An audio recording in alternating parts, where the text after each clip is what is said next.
Welcome to Sakura Law Experience. I'm Eduardo Borregar and I'm here with, Stephanie de la Millar. and we are in the fifth episode of the second season. Fifth. Yes. Fifth. Great number. Yes. As of today, Luis is not going to be able to join us, but we're going to move ahead and do this without him. Today's episode, we want to talk about a little bit of the possibilities that we may have in a closing where we are at a pre-sale in this specific example, and what are the alternatives for the clients to go forward with this situation, since I think the most of our clients basically are in pre-sales as of right now, because in the area we have a lot of developments that are pre-sales basically. Exactly. The- It's new. It's a new town, so there is a lot of new construction. And in a pre-sale, you can find a very good prices. Yeah. So And I mean, maybe this would be useful for you to finally take a decision and move forward now that you know the alternatives that you can have if you find yourself in this kind of situation, right? exactly, because in the middle, okay, you find a perfect project that you see in renders and looks pretty, and it's in a good location, and the purchase price is amazing, and you put an offer. Um, your lawyer make the due diligence, all is good. You sign the promissory contract, and the developer will deliver in 2 years, 3 years. In that time, many things could happen. Maybe you change your mind and you are not longer interested in a condo. Maybe you are thinking more in a house, or as we were speaking, suddenly in the middle of the construction, the value of the unit increases, and you get an offer to buy your place before it's ended, Even getting it, yeah. and you can make profit And from that it. happens a lot. Yes, it's a good way of investing, actually. Yeah, no? and it shows you that we have a very dynamic market. That even though you only have the rights to the property as of that moment, you could be getting offers for that piece of land, even if it's not finished yet, right? Yes. So that speaks volumes about that. And something that I would like to point out that's very important is that related to real estate, the most important thing that people always say, it's location, location, location, right? That's the Yeah. most important part. So when you're buying pre-sale, you're basically trying to look into the future for that location, right? So it could be a good investment at a lower price that you know that in the future will be very juicy, right? Mm-hmm. Um, You picture that it will be a mall near to it, Yeah. but maybe now it's only jungle, and it will be changing during the years. Maybe during the construction project, that spot, it becomes a really good spot mhm. where many services are near to it, and the value obviously will increase, Yeah. and the demand will increase. So maybe you will have an offer. You have to stay together to your real estate agent, because they can say, okay, you know what, this project in where you invested, it's becoming a high demand project. So many people is interested in buying in this new project. I have an offer. Maybe if you are not really interested on keeping it, or you are planning to sell it in the near future, you can sell it right away. What will be the main benefit that you see from it? I see Well, one. look, for me, the things that go down the road could be a lot.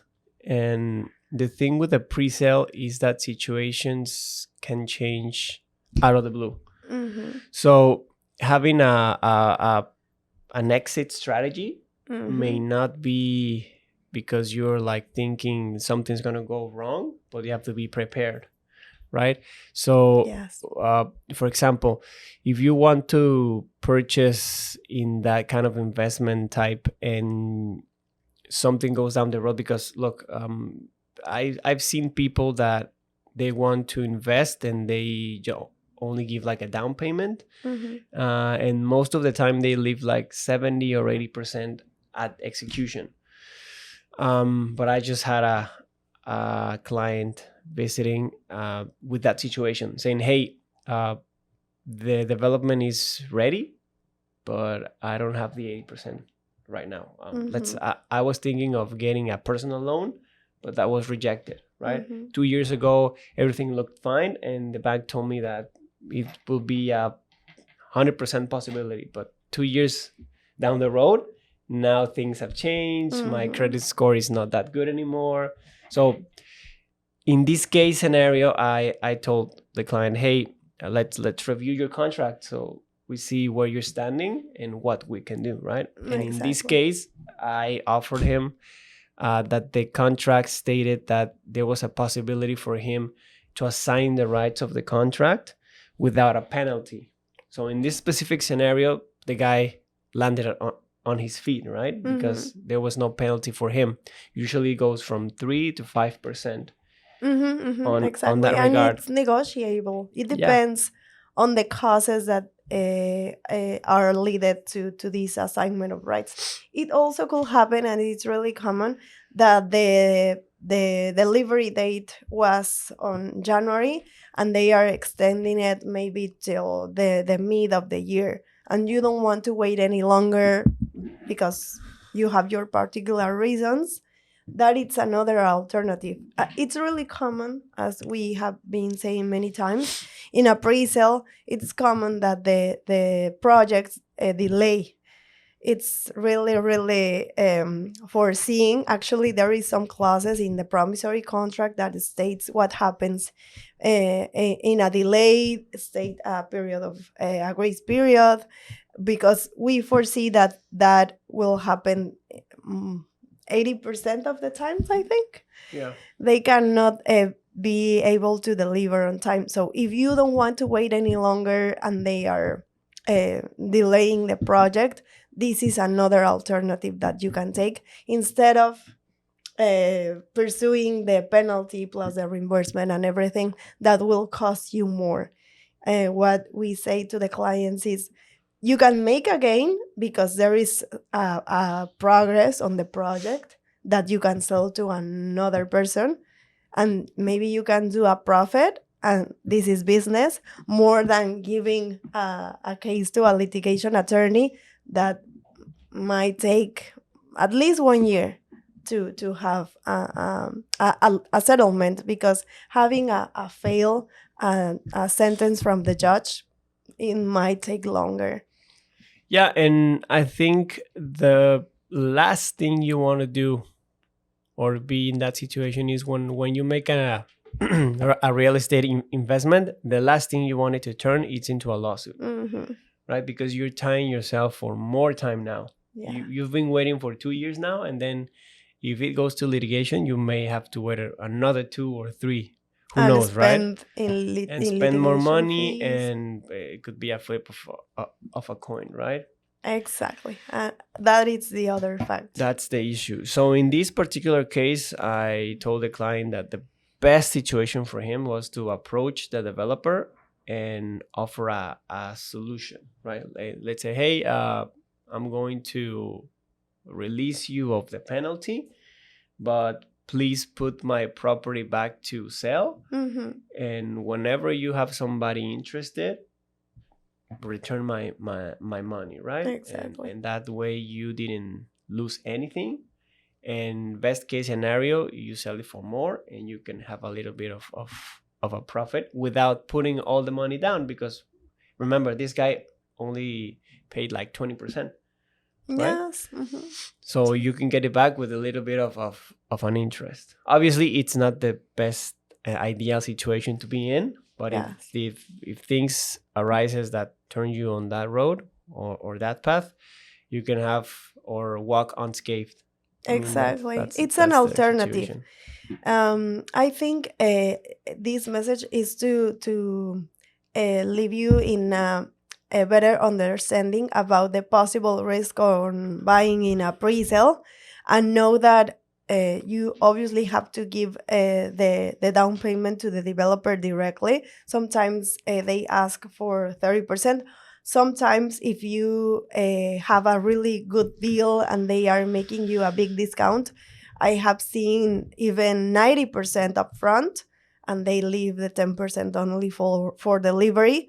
It doesn't mean that you are risking your money, because you can recover that investment whether you receive the unit physically and legally, and then you start renting out and or selling it in the near future, or in the middle of the road, you decide to make an alternative move and assign the rights on someone else's behalf.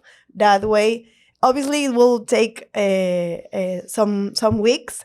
It's not immediate, because first of all, you have to find a buyer, whether the developer does it for you, or you hire a real estate agent that can find a person to buy this property. There is three steps that you have to follow.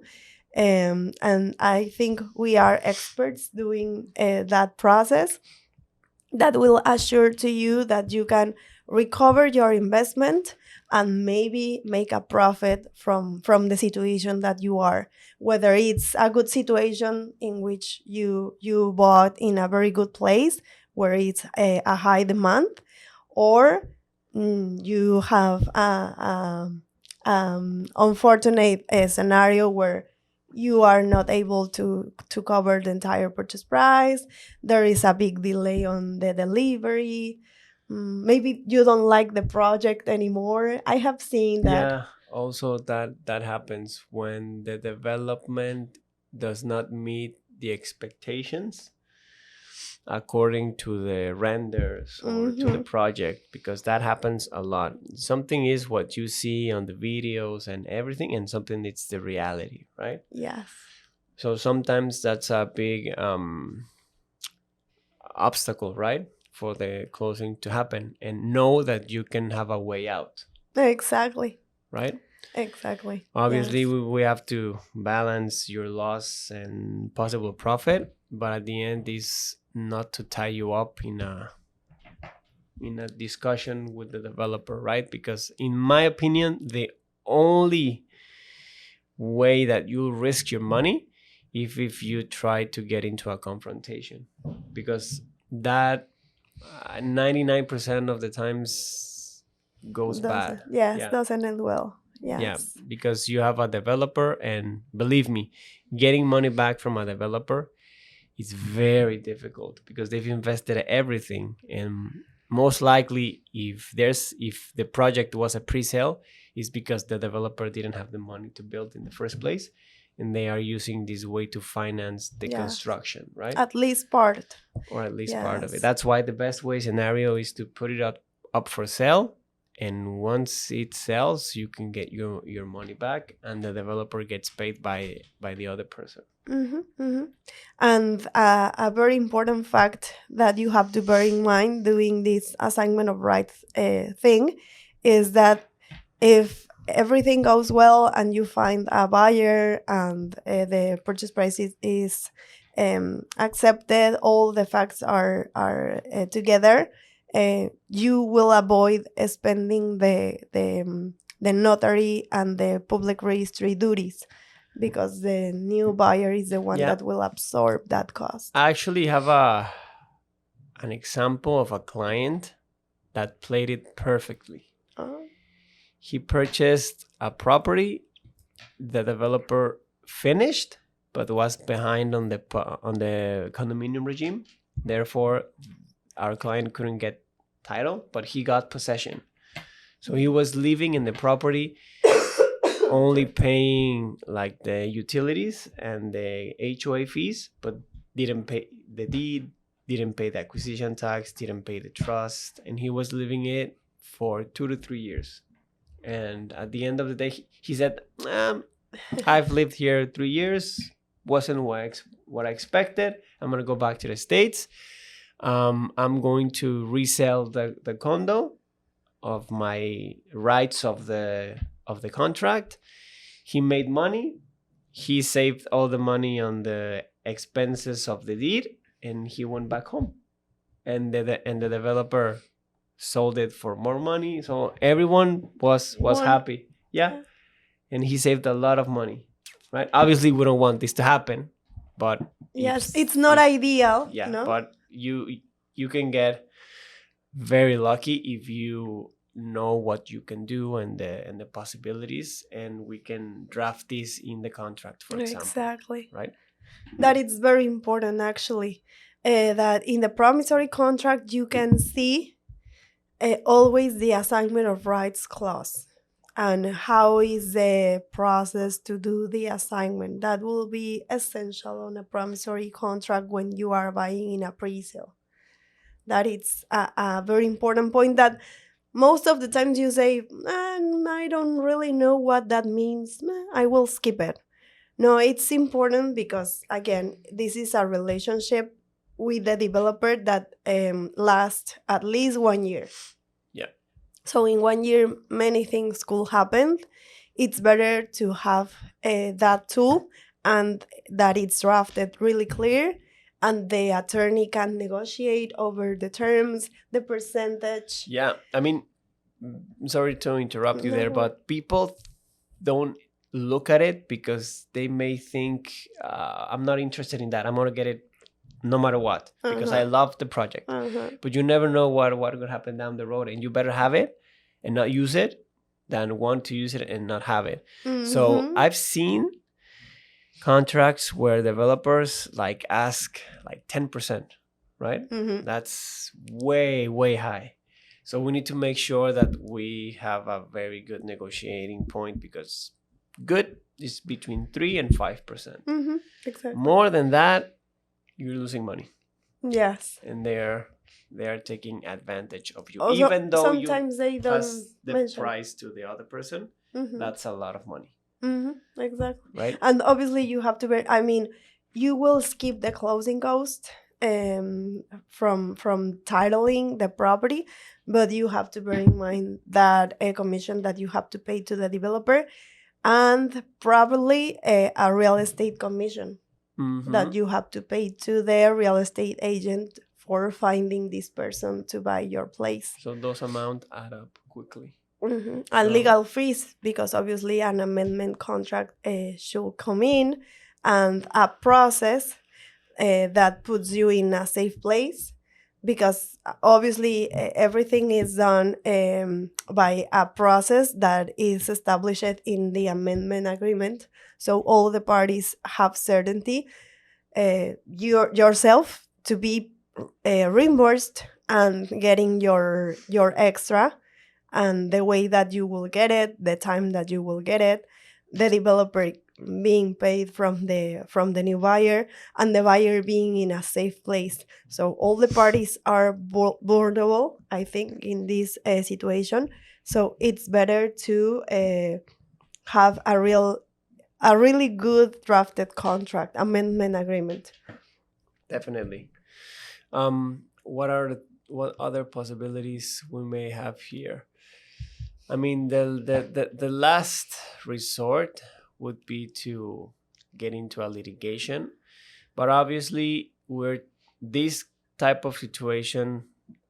We get into the goal after a couple of weeks or even months, because usually what we first do is we notify the developer Mhm. of the wishes of the client, right? It's not instant. It's Mhm. not like, yeah, I just want to move this way and Yes.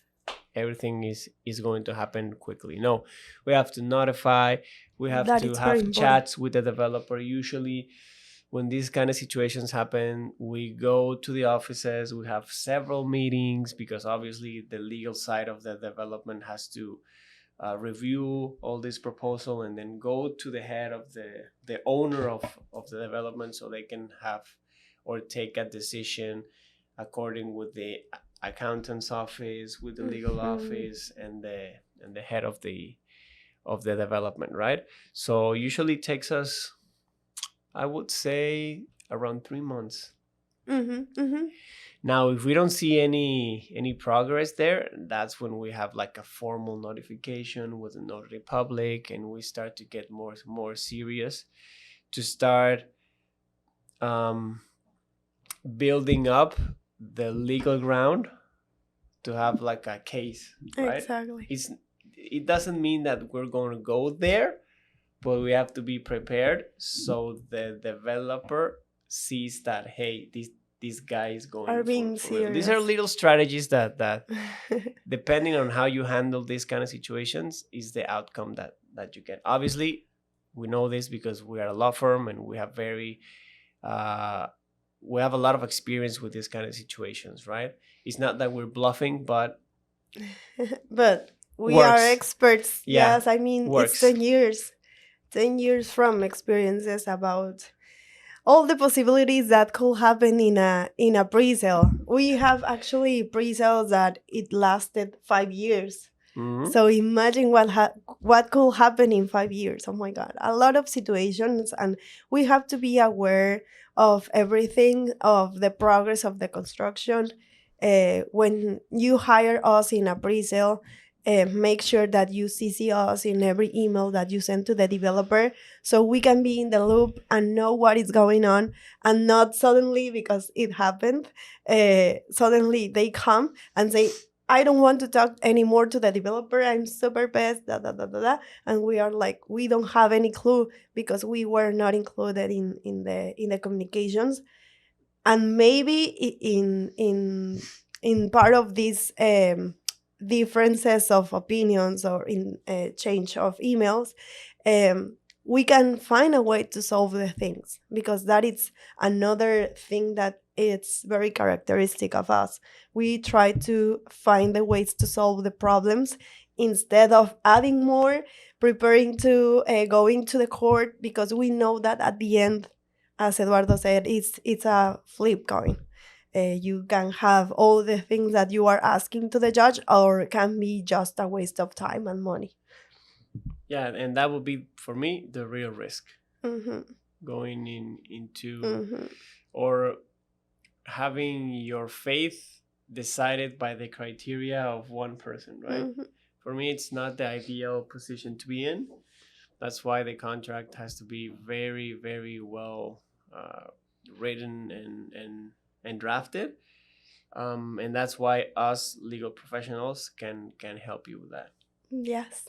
Right. So, I mean, to close this discussion, we have the perfect process to assure that in an assignment of rights, when you are no longer interested in buying the pre-sale that you sign on, we have the perfect process.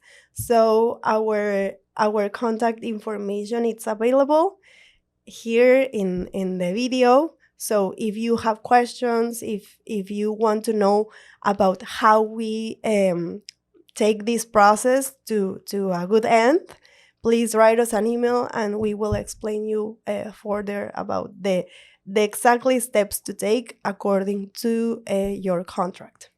Of course, if you find yourself in this situation and you want to explore this kind of topic, feel free to contact us, right? Yes, our information here. We'll be right here. All right, guys. I Thank think you. this is a wrap. We hope that we helped you decide something, move forward, or to give the best resolution to a problem that you may already have. So, take care, guys. Thank you. Bye bye.